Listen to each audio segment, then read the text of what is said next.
कल्पना करा, रात्रीची शांत वेळ आहे. सर्वत्र सामसूम पसरली आहे. एक तरुणी आपल्या घरात निवांत झोपली आहे.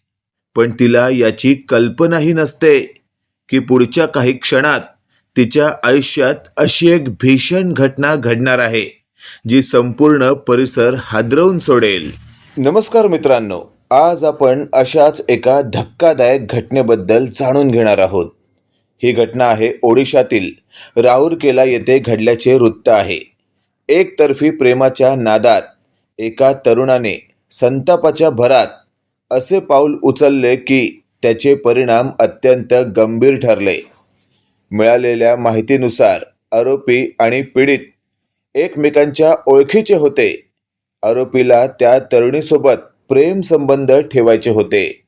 त्याने अनेक वेळा तिच्यासमोर आपल्या भावना व्यक्त केल्या, मात्र तरुणीने स्पष्टपणे नकार दिला. कोणालाही नातेसंबंध स्वीकारण्याचा किंवा नाकारण्याचा पूर्ण अधिकार असतो, पण हा नकार आरोपीला मान्य झाला नाही. याच रागातून त्याने एका भयानक कृत्याचा कट रचल्याचा आरोप आहे. रात्री उशिरा तो तरुणीच्या घराजवळ पोहोचला. त्याने घराच्या खिडकीतून ज्वलनशील पदार्थ आत टाकून आग लावल्याचा आरोप आहे. काही क्षणातच खोलीत आग पसरली. धुरामुळे आणि उष्णतेमुळे तरुणीची झोप उडाली. तिने स्वतःचा जीव वाचवण्यासाठी मदतीसाठी मोठमोठ्याने आरडाओरड सुरू केला.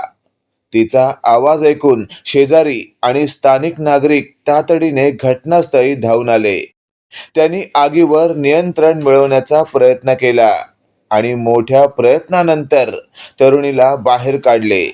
या घटनेत ती गंभीररित्या भाजली असून तिच्यावर रुग्णालयात उपचार सुरू असल्याचे वृत्त आहे. घटनेची माहिती मिळताच पोलिसांनी तपास सुरू केला. संशयित आरोपीला ताब्यात घेण्यात आल्याचे वृत्त आता पाहिले जात आहे. प्राथमिक चौकशीत एकतर्फी प्रेमातून ही घटना घडल्याचा संशय व्यक्त करण्यात आला असून पुढील तपास सुरू आहे. मित्रांनो, या घटनेतून एक गोष्ट स्पष्ट होते. प्रेम म्हणजे जबरदस्ती नाही. कोणीतरी आपल्या भावना स्वीकारल्या नाहीत म्हणून हिंसेचा मार्ग निवडणे हा गुन्हा आहे.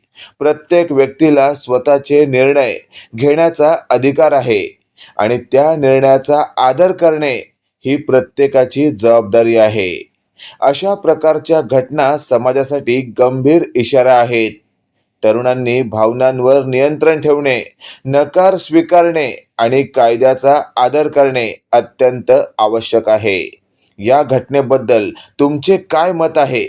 अशा घटना रोखण्यासाठी समाज आणि प्रशासनाने आणखी कोणती पावले उचलायला हवीत? तुमचे मत कमेंटमध्ये नक्की सांगा.